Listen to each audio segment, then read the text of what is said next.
La beauté, c'est celle du geste humain, de mettre du sens dans son existence.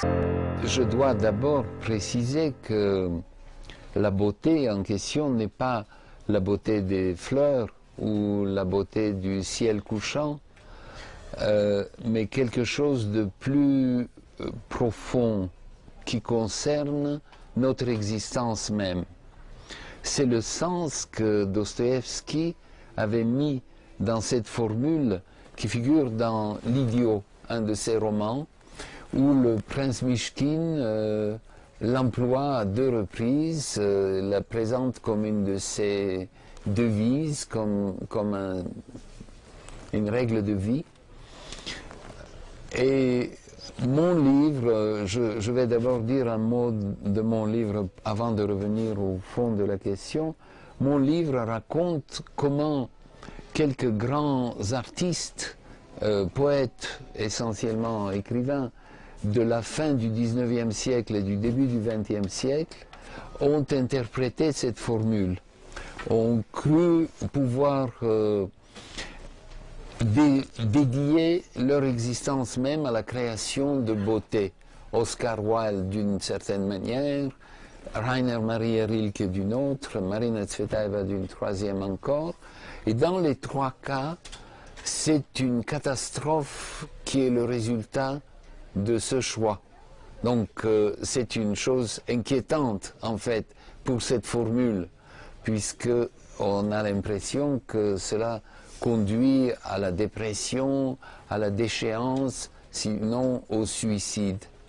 Mais mon interprétation est que c'est parce que cette formule était interprétée à la manière de l'idéologie de la vision romantique, qui établissait une rupture brutale entre l'idéal et le réel, qui voyait cela comme une opposition, où le ciel était séparé par un abîme de la terre. Or, et là je reviens au fond de la question, chez Dostoïevski, la beauté sauvera le monde. La beauté, c'est celle du geste humain, c'est celle du rapport humain, c'est la possibilité d'aimer les personnes autour de soi, d'être généreux, de mettre du sens dans son existence. Et la vie du prince Mychkine, qui d'ailleurs elle-même n'est pas une vie heureuse à la fin, mais elle correspond à cet idéal dans la mesure où le prince a dédié sa vie à la vérité et à l'amour. Donc, si on le prend dans ce sens, on renonce à cette rupture entre ciel et terre, entre idéal et réel, mais on essaye de révéler la beauté des gestes quotidiens eux-mêmes. C'est au fond de cela aussi qu'il s'agit dans la beauté qui sauvera le monde.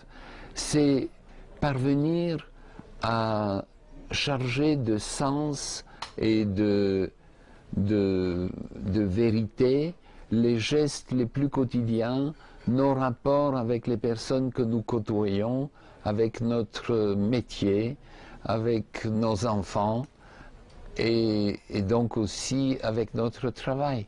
Je pense que représenter le monde n'est pas quelque chose de facultatif qu'on pourrait faire ou ne pas faire. Je pense que nous représentons tout le temps, depuis que nous sommes nés jusqu'à nos derniers jours. Nous percevons le monde autour de nous et nous bâtissons dans notre esprit des représentations. L'art représentatif et la littérature sont comme un condensé, comme une quintessence de cette caractéristique commune à tous. Nous bâtissons des récits sans arrêt. Nous nous racontons notre propre vie pour pouvoir savoir ce que nous avons vécu. Vous passerez la journée aujourd'hui avec moi, avec d'autres personnes, et le soir, avant de vous endormir, vous récapitulerez un peu cette journée et vous bâtirez un récit qui ne sera pas un récit de Dostoïevski, mais la différence est seulement de degré et non pas de nature.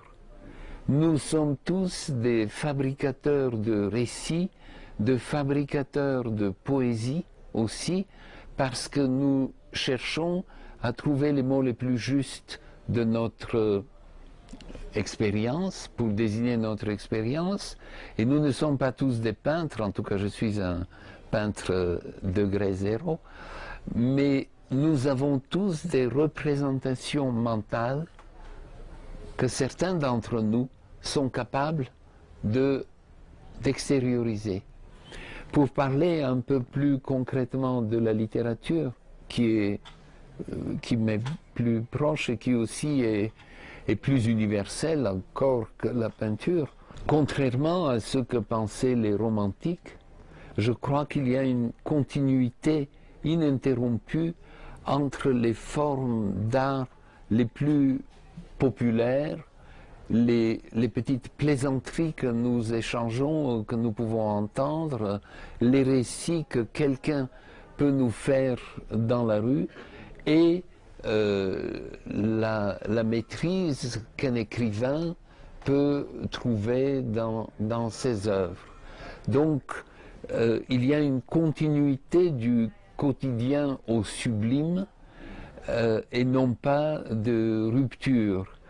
Et l'idée de la rupture a fait en réalité beaucoup de mal parce qu'elle a condamné le peuple ignorant d'un côté et la haute culture de l'autre.